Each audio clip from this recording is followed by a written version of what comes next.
shamanism and religious bigotry, rainforest destruction and environmental preservation. Hello, I'm Nancy Perlman. On this edition of ECONEWS, we hear stories about the ecological wisdom of the Guarani Indians of South America and their struggle to preserve their culture and land since the European onslaught of the 1700s. Stay with us as we find out how saving today's indigenous people also protects natural ecosystems.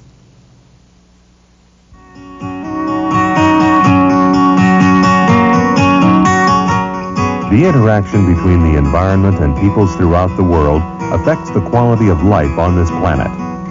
As citizens of our community, we can participate in decisions impacting our city, state, and nation. In this series, we explore the effects of our influence on the Earth's ecosystems, as well as alternatives and solutions.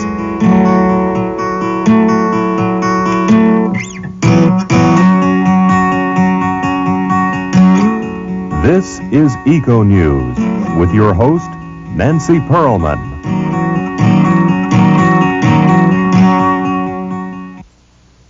My guest today is Matthew Pallamary, a frequent lecturer at writers' conferences. He is the author of numerous articles in magazines and journals. His collection of short stories is called The Small Dark Room of the Soul. He travels often to the rainforests of the Yucatan, Chiapas, and the Amazon, where he also pursues his studies of shamanism. His most recent novel is Land Without Evil. Welcome, it's a pleasure to have you with us. Thank you for having me, Nancy.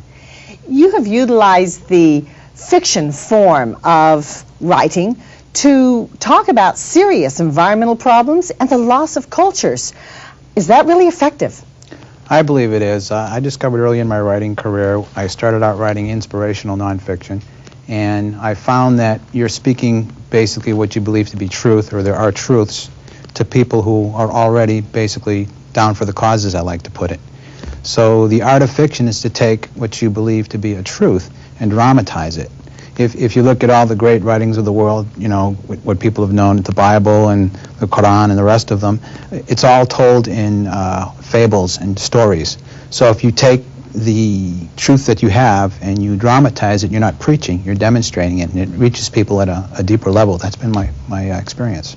And you're taking some of the traditional belief systems and concerns that you've learned by word of mouth, and you're really putting them into writing. Absolutely. I did extensive research on the novel for 2.5 years, and much of the writings were from anthropologists who had actually lived with the Guarani. And the oral traditions that have been carried on for generation after generation.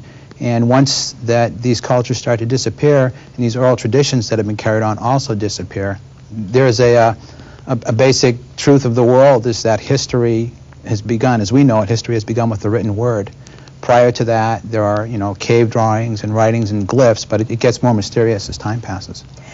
As one who reads extensively about the ecological destruction, the facts, the figures, the statistics, the reports, the environmental impact statements, I must say it was refreshing in a way to read about some destruction, but in a manner that truly made me feel as though I'm reading a film, a potential film, or I'm reading a story about people, love, relationships, and other aspects that made it really more enjoyable.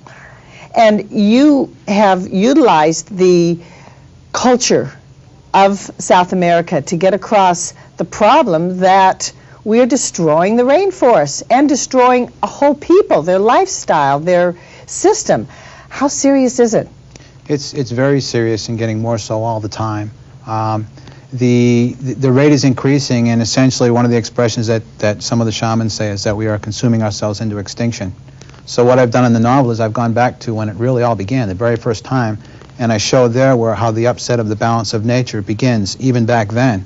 And now it's progressing, as I say, as time passes at an increasingly You describe a different kind of lifestyle between the early Europeans and the people who were truly adapted to the flora and fauna of the region.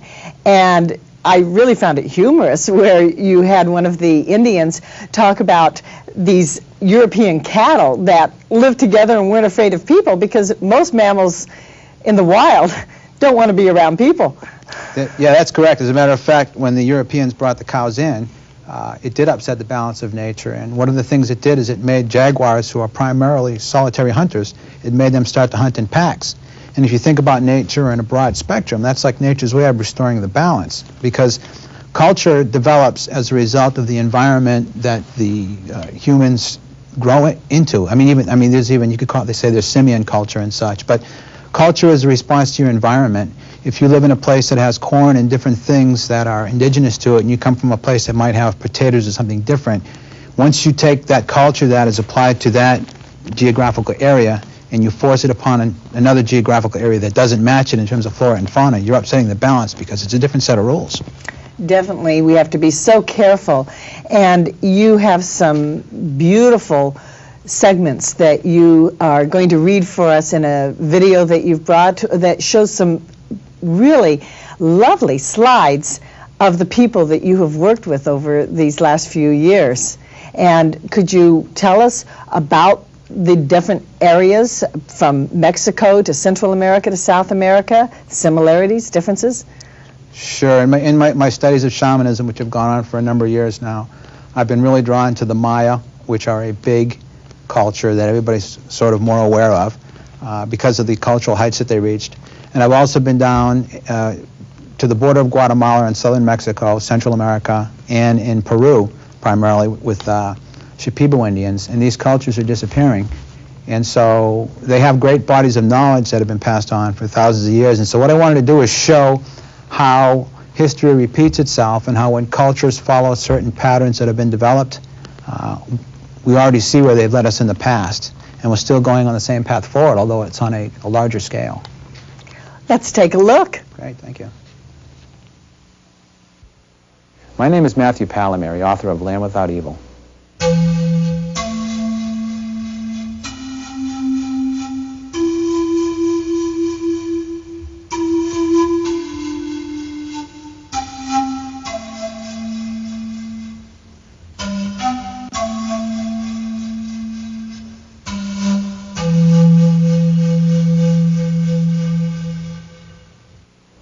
There are many reasons for the demise of the Maya civilization, which had flourished for 3,000 years.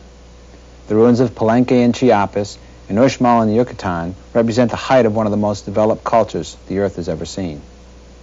Archaeologists, anthropologists, and linguists have struggled with the question of how a civilization with such an extensive knowledge of math, science, and astronomy could become extinct. One popular belief, supported by much circumstantial evidence, is that the Maya outstripped their resources.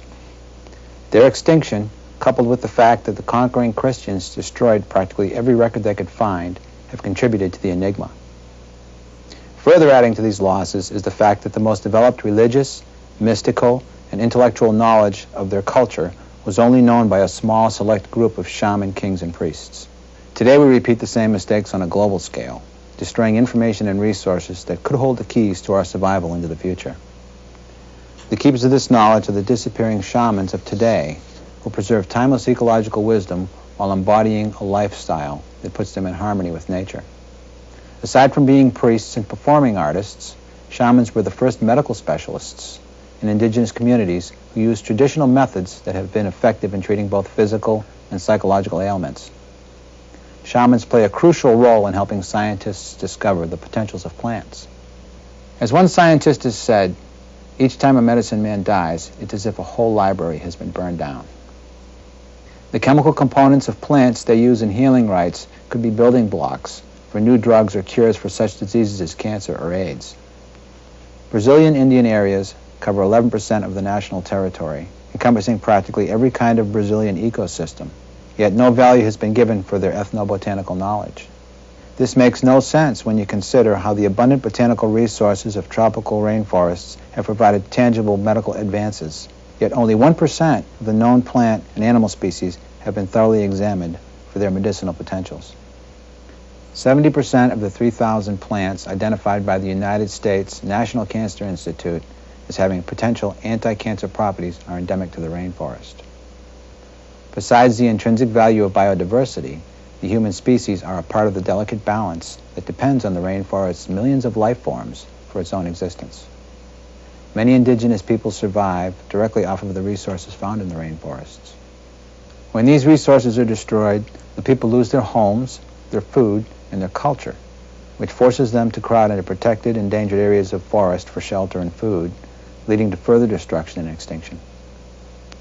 Whole cultures disappear along with the environment, and with them pass massive bodies of knowledge known only through oral traditions held by the shamans. 6 to 9 million indigenous people inhabited the Brazilian rainforest in 1500.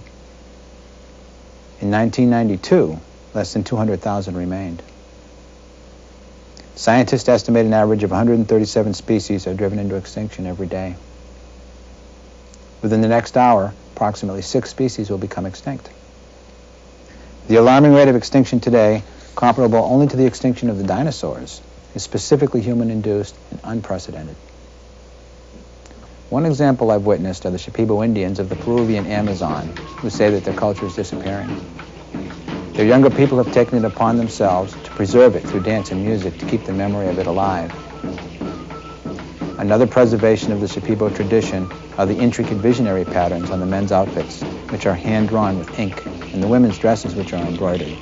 These designs are inspired by the religious use of a plant group called ayahuasca, a medicine whose beginnings date back to pre-Inca times.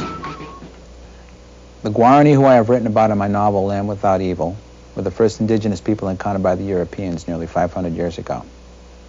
With their domestication, encroachment, and catechization came their transformation into slave labor. Of the 23,000 living in the state of Mato Grosso do Sul today, nearly 9,000 have been expelled from their traditional land and are living in conditions of misery along the sides of the highways. For those who have gotten their land back, the soil is arid and unproductive, imposing a miserable life. They cannot hunt, the rivers are drying, and the land does not produce as before. To this day, the Guarani still migrate, searching for the land with no maladies, a paradise otherwise known as the Land Without Evil, which is both the title and the story told in my novel. I'd like to read one of the scenes from Land Without Evil that shows the result of the upset of nature's balance. In this passage, the main character, Avatape, has just saved his family from an attack at the mission by prowling jaguars. In Guarani, houses are called malokas, and the word tekoake means the base passions and evil appetites of humans, imperfections of the animal soul. Avatape has just sat up all night watching over his family.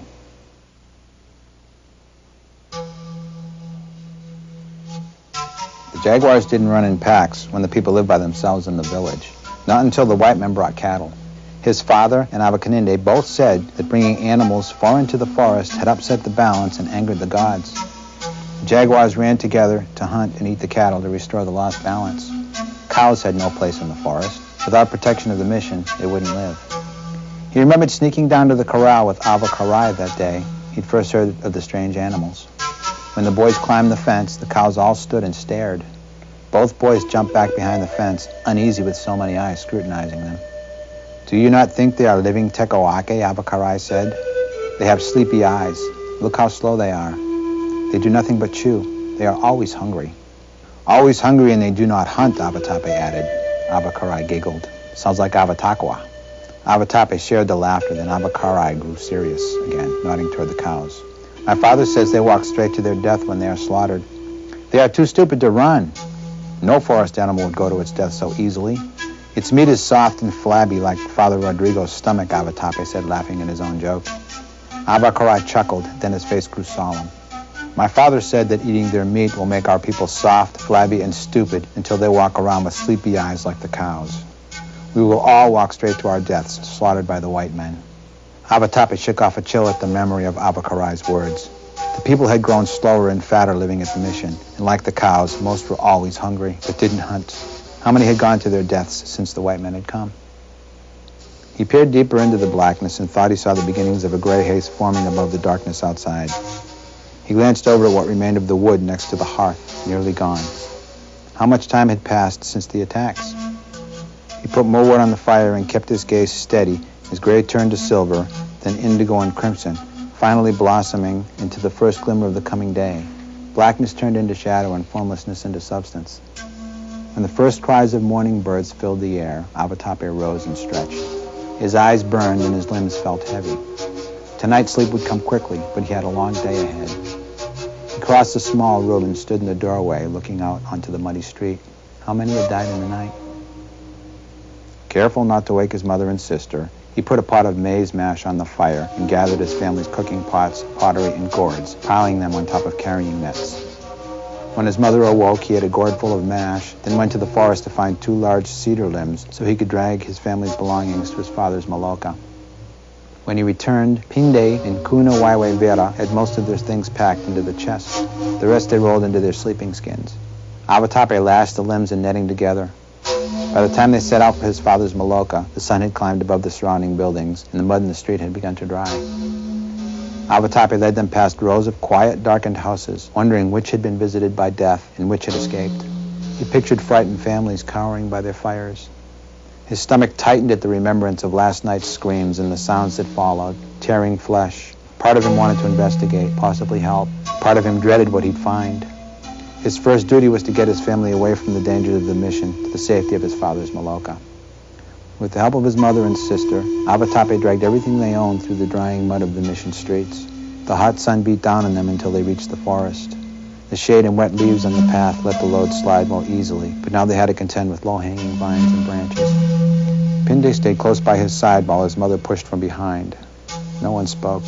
Even Pinde, who usually chattered more than the squirrel monkeys and macaws combined, remained quiet. Mist rose in wisps from the ground, floating toward the sky like spirits. Birds cried and monkeys chittered. Avatape kept his senses alert.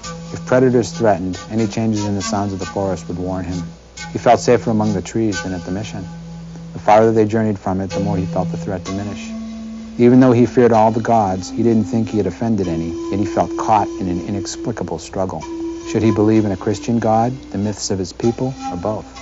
To survive, Avatape thought only one question needed an answer. Which did he fear most?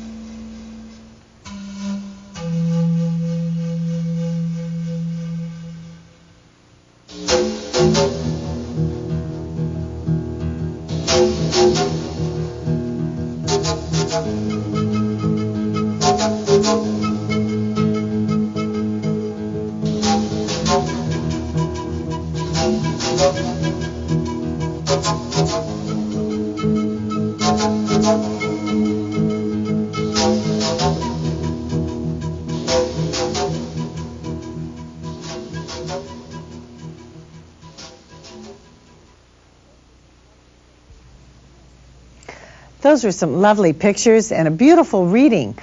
What are some of the other stories that you can share with us? Well, it is quite an involved story. I didn't quite realize it. I think it was subconscious when I wrote it, but it does follow the Campbell's myth of the hero's journey. There is also a love story in there. There is a friendship story in there. It has many elements based around beliefs of different peoples. And of course, the people were on the move in your novel, where they went down the rivers, and the rivers are the freeways, are the roads, are the main waterways, are the basis of livelihood there. Absolutely. Actually, I'm glad you said that. They're also the basis, considered sort of the basis of life. They're like the veins of the earth and the water, which is sacred and life-giving. So they think of it in those terms. Now, the story is placed in the Amazon. Of course, that covers a lot of national boundaries. Brazil, of course, has most of it, but it's in Peru and other places. And the Indians throughout the Amazon have similar cultures, but yet they are distinct and different. Yeah, that's one of the things that fascinated me about shamanism, particularly in South America, is that you have literally hundreds of belief systems, but there are so many similarities, as there are throughout all the world's religions. So though I've written of the Guarani, and I've also visited with the Shipibo, they are both, in their own way, have much similarities, and they have the same problems and issues that they're dealing with. They're having the same things to say and the same things happening to them. Now, you've brought back some interesting artifacts, and Yes. Is this sacred? Is this just for fun and entertainment?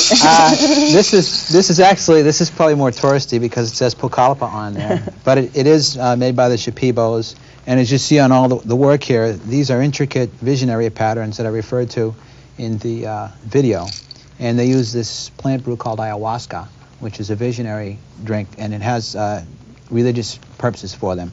So these are actually done with ink, the black ones, And, you know, same with on this jawbone piece here.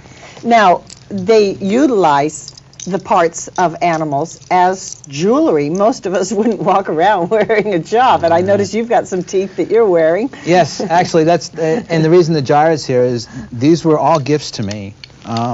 This was given to me as a gift by a Shipibo girl who was in the video, and one of the first pieces next to me, standing next to each other. She was my friend. And this one is a boar's tooth, which was given to me for protection before I went into the jungle by a young man. And this is an alligator's tooth, which is given to me by a young lady. And then a Shipibo man gave me the white beads, and a Shipibo woman gave me the dark beads. And they were all gifts. So the seeds, yeah. Lots of them. Yeah, the seeds, everything on here has to do with sort of the sacredness of nature, and it all has meaning. I mean, the fact that it's a claw is protection, and the fact that the seeds and beads are strung together, it's a connection. They're very connected with the earth down there. The seeds, of course, were used prior to the Europeans, but when the Europeans came along, we found that there was some beadwork. The beads were traded, so that we do have them. Right, they do, and all cultures do actually. Hopi are probably the greatest example, but they will take parts of different influences that come to them and they'll incorporate it into their own work. I mean, interestingly enough, this is a wonderful Shipibo embroidered bag. If you pop the top off, it has Velcro on it. Which, a little modern adaptation. Right, they're ingenious in that way. Right. They adapt as best they can. That's how. But are they really adapting to the environmental destruction? Of course, we know that the European diseases really had an impact on reducing the numbers of the Indians. But now there's clear cutting for logging, there's oil development, which is a serious problem. Absolutely. They're basically getting overrun by, for lack of better words, a materialistic culture. They hold the earth sacred. Their ways of lives prior to this, and part of the plot of the novel is that they were nomadic. And the reason they were nomadic is because they would live in an area of land for a period of time. Once it was depleted, they would move in circular patterns. And this might go on for like 100 years or something, moving in this giant circle. So by the time they come back to their original spot, it's already grown back in. And of course, this has posed a problem in terms of their traditional culture's relationship to the land and the modern nation state who says if you're not on the land, you're not using the land, it's not your land. They may not return, as you say, for 50, 75, 100 years, but they knew that that land belonged to them. They were letting it rejuvenate. But yet the Europeans come in and say, you're not there, we'll take that land. Yeah, and it's interesting because they don't even think of themselves, they don't think of it that land belongs to me. They probably think more along the lines of I belong to that land, because the connectedness that they have with it is so sacred. Same with the American Indians. They have no conception of owning land. How can you own something sacred, something spiritual, something life-giving? You know, in one aspect, it owns you. In the other aspect, you need to live in balance with it, you know, with the plants and the animals. And that's what I was trying to demonstrate in the novel and the little video that we gave here. We have a culture clash. Where do we go from here? What is going to be happening? Are these plants going to be saved? We know that there are literally thousands of plants in the rainforest that haven't been identified for their value to human beings, if that's necessary for their survival. That's one of the real tragedies. When they take the land and they clear it for lumber and they make it for grazing cattle, they can generally do one generation of cattle, and then the land is basically arid. Most of the nutrients in the rainforest occur up in the upper area, up in the trees. It's actually higher in the ecosystem. Not, you know, up here in the north, the nutrients are more in the ground, but there it's more up in the higher parts of the foliage and such. So when you cut it down like that, the soil doesn't replenish itself. It goes, you totally waste it. Whereas in these kind of things, it's a renewable thing that's in harmony, and they give it time to grow back. They don't make such a large environmental impact. They're obviously working with people like you. Do they welcome those that have an interest in their culture to come down and preserve and protect for other people? Let us know what's going on? Absolutely. They really love it. One of the reasons this whole Shipibo piece came into this is when I was there, the dance and the dancing and music that was on the little video segment there, they said to us, our culture is disappearing, and we would like it to live on within you, if nothing else.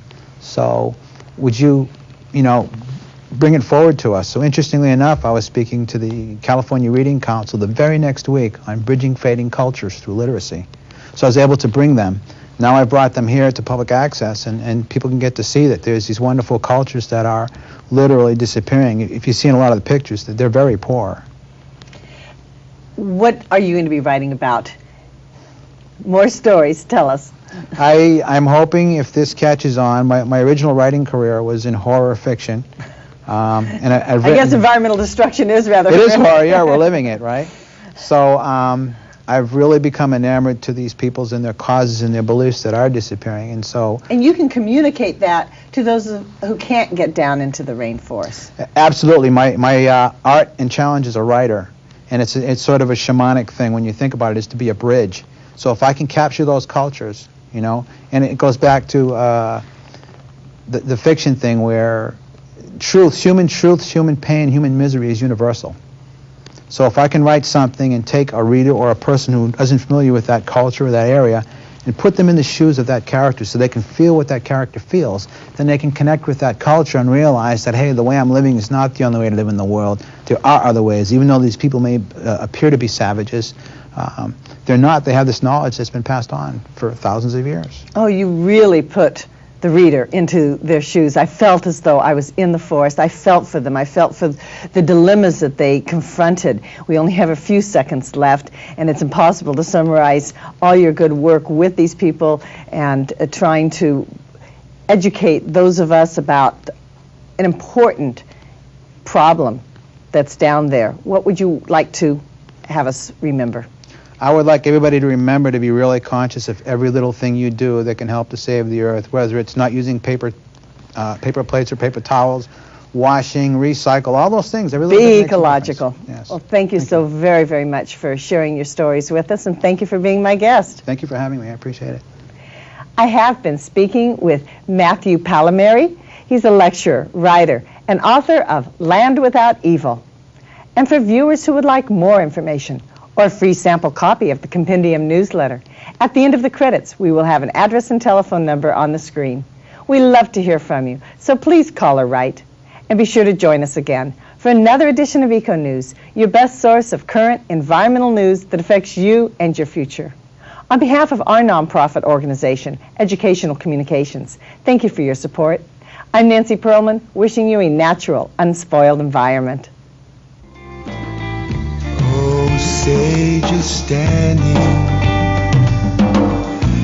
in Gaia's holy fire, as in the shining golden mosaic of a wall, beheld exotic soul.